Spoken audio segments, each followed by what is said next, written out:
All right, so you guys know I love an analog setup. I've been using analog gear for most of my years in production. And today I'm going to talk about something rather than all of the good stuff about analog. I'm going to tell you about the truth about owning gear like this. Now, I love it. I think it sounds great, but I think there's a few things that I need to run by some of you people who are considering jumping into this analog world and some of you people who are new to it. So let's go ahead and get to it. Bolo!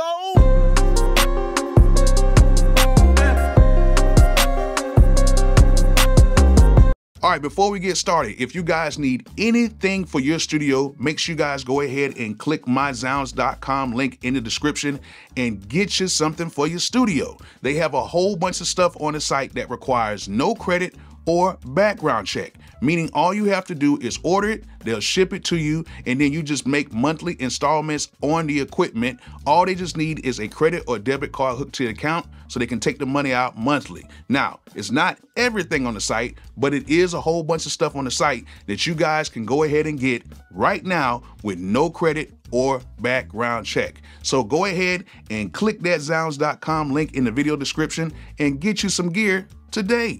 All right, you guys know how much I rock with analog cases because they make the best cases that will protect your musical gear. However, did you guys know that they make very dope stands as well? You need to check out their XTS stands. These things are crazy. They come in 2 different sizes and these things are made of premium steel. If you're someone like me who uses their MPC Live 2, or if you use like a Machine Plus or a Machine or like a SP404 or even like an iPad or smaller DJ gear, these stands are made for professional musicians just like you. And the good thing about it is you don't have to break the bank to get the stands. They're very inexpensive. So if you're a musician that is looking to get a professional grade stand, make sure you guys go ahead and click my analog cases link in the description and get you a stand today. Now, you guys know I love pushing this whole standalone analog thing to you guys all the time because I love working in standalone and working in an analog situation. That's why I have a lot of keyboards,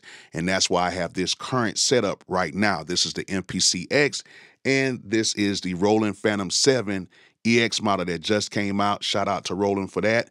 And this is my current setup, and I absolutely love it. Now, I have other pieces of gear, like I have a Machine Plus, I have a Roland Phantom 06, I have a Jupiter X, Juno X, a Roland FA06, and I have a older Phantom S. So I have a lot of Roland stuff. And I have an SP404, and I have some other stuff too. Some other little smaller pieces of gear or whatever. This setup right now is probably everything that I need for right now. And it sounds awesome. It sounds incredible. And I don't think I'm going to be switching up anytime soon from this particular setup. Now, I do have the MPCX Special Edition. The only reason why I don't have that up here is because of the color scheme. Color scheme looks pretty cool. And I have the MPC Live 2, and I have the MPC Key 37. Okay, so I have a whole bunch of gear because I like producing in a standalone / analog situation,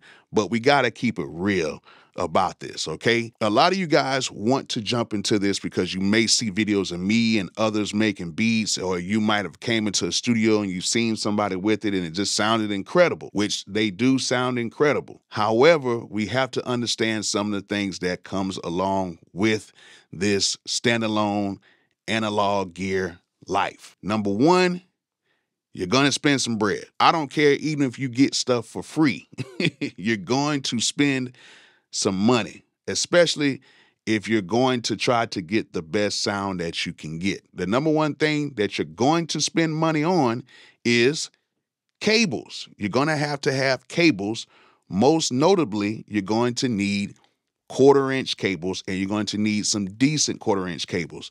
Now, you do not have to go out and spend $200 on a 3-foot pair of 1/4-inch cables. Now, I know some people are like, oh, you got to spend money on good cables and this, that, whatever. Me, I have tested cables, and I actually have a homeboy that actually makes cables. Okay, he can make any cable that you can think of, and he has tested just about every single cable that you can test, and he's pretty much said that most of the cables that are out right now, you know, the ones you can get on Amazon, like the Hosea cables and the Cable Matters cables, those cables are just as good as some of the more expensive cables. The only thing that you have to really understand is the shielding, so you won't get certain frequencies and everything else inside there.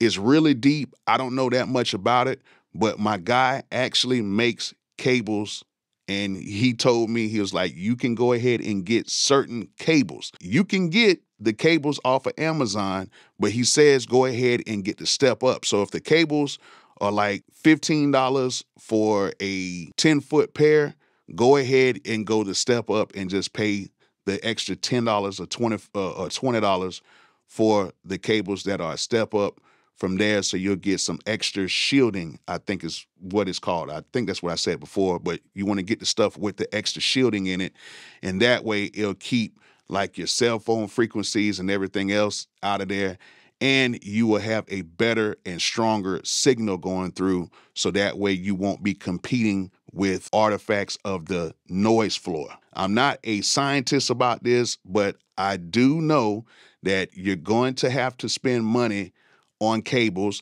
You don't have to spend a grip of money on cables, but you're going to have to spend some money on cables. And he also said that you do not have to buy the gold cables, okay? All the gold plated cables and all that stuff like that. He says you do not have to buy that stuff. A lot of that stuff is just for show. Now, that's what he told me. If I'm wrong, if I'm tripping, y'all let me know so I can let him know, and then we might can get him on here so he can explain stuff a little bit more. Is that my stomach? Gee whiz, I need to eat. Oh, and I forgot to mention, you might need some of these, okay? These are MIDI cables. These are real MIDI cables, okay? You have to use these with older equipment that require this type of 5-pin hookup. But, you know, most of the keyboards right now, they could just take a USB hookup and it's pretty cool. But with older gear, you're gonna need something like this. Another thing you guys need to understand is you're going to need other pieces of equipment when you are buying stuff like this. Why did you turn off? You're definitely going to need more equipment other than just this stuff right here if you're trying to get that elite level sound. Now, don't get me wrong, this sounds incredible. You will get a fantastic sound just with analog gear, period, especially if you're just running through some really good 1/4-inch cable. You're going to need something to capture this, and you're going to need something that is very good. I have a really good setup over here. I got all of this running through my Manley preamp, and then I got the Manley preamp running into my Universal Audio Apollo X6. Sounds fantastic, very clean. And there's other interfaces as well that you can get. Apogee makes some really good stuff. Of course, Avid makes a really good interface as well. And these are all like these higher end interfaces that gives you the best sound quality when you're routing this stuff in, okay? Now, you can use some lower level interfaces, and there are a few of them on the market. Focusrite stuff sounds really good. So if you want to get you a decent interface, get you a Focusrite interface. And there's just a ton of interfaces that you can get. But if you're trying to get that really good top tier sound and you just want to just get an interface, just go ahead and get like a UAD, an Apogee, or whatever. You want to get something of that type of quality so you can get the best quality when you are importing this stuff into a digital domain. Now, that's just my take on it. You may feel a little bit different, but I'm just telling you from somebody who has spent a grip of money on a ton of cheap interfaces trying to work around the situation rather than just spending my money on the stuff that I needed and it just sounding good because I got the equipment that was needed to make it sound great from the start. All right, number 3, you're going to need time. This stuff takes time, especially if you are routing stuff in and out. Even if you are using this keyboard and you're doing everything inside of the MPC, you still have to route sounds from this keyboard into the MPC. Or if you're just like one of these people who like to produce on here, and then when you're done with the track, you just want to route the 2-track into the computer or whatever, you still have to route this stuff in there. So you're going to need time to understand that when you are routing this stuff in here and putting this stuff together, it's going to take a little bit. But if you have a little patience, you will be okay. Now, the second part of having some time and some patience is learning how to play on this stuff. Some of you guys buy this equipment and you have no knowledge of music theory, and you do not have the patience to try to even learn any knowledge of music theory. You're going to have to learn some type of music theory when you are on this type of equipment, because yes, on the new MPCs and even on the machine and stuff, you can type in the notes, but it will take forever. A lot of times you have to play this stuff with your fingers and your hands and stuff like that. You have to understand that you're going to have to learn some type of music theory. You're going to have to learn how to make some type of chords or some type of chord progressions. You're going to have to learn how to stay in key. You're going to have to learn all of that stuff, and it takes some time. So if you're willing to put some time aside to learn that, if you're new to this, then you will be okay. Why you keep turning off?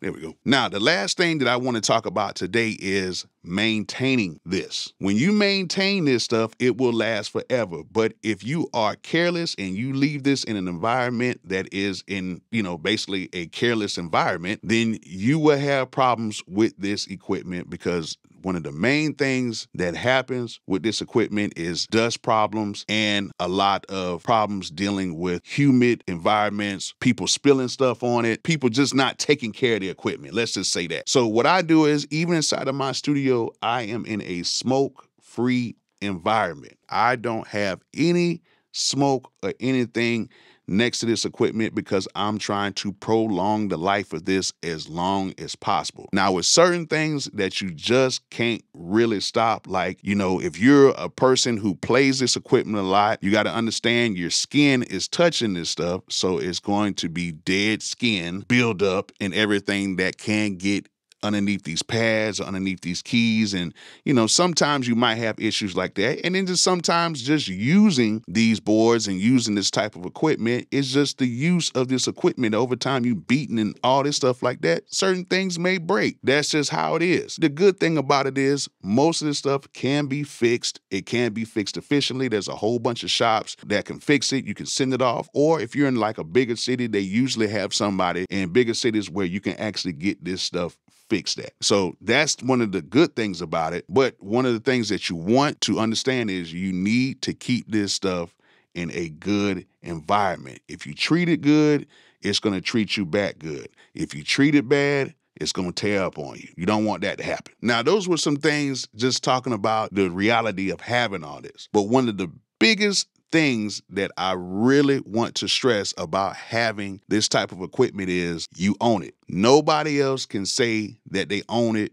but you, if it's in your possession and you paid for it. There is no license associated with this. There is nothing else associated with this, especially if everything is inside. Now, let's kind of clarify a little bit. Now, if you have certain type of sounds or whatever, and you may have certain sounds in the account, like on a rolling account, like if you have like the other rolling phantoms, and you may get the EX sounds added onto it, those sounds will be just for you only, okay? You can't transfer those sounds or whatever. However, if you have the new rolling EX boards, the sounds stay with the board. And so if you want to sell it, the sounds can be sold to another party. But the main thing about having hardware is you own it. There's no licenses. If like all the computer databases and everything just shut down or whatever, which I hope that never happens, and you might be in a bad situation with that, one thing about this gear, you will always be able to use it because it is right here. All the sounds are inside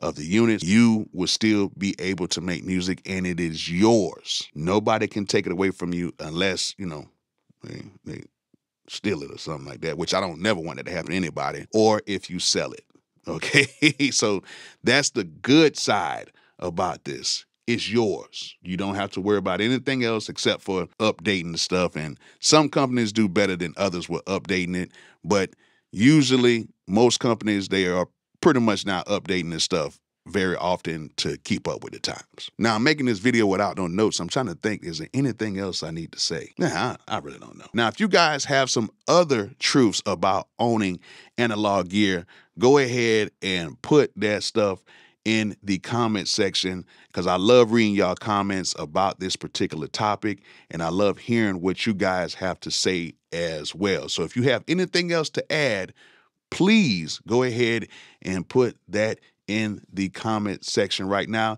And then let me know what gear you guys have as well. I like to hear some of you guys' setups and see, what you guys are using as well. So hope you guys enjoyed this video. Hope you guys learned something from it. And like I always say, peace out.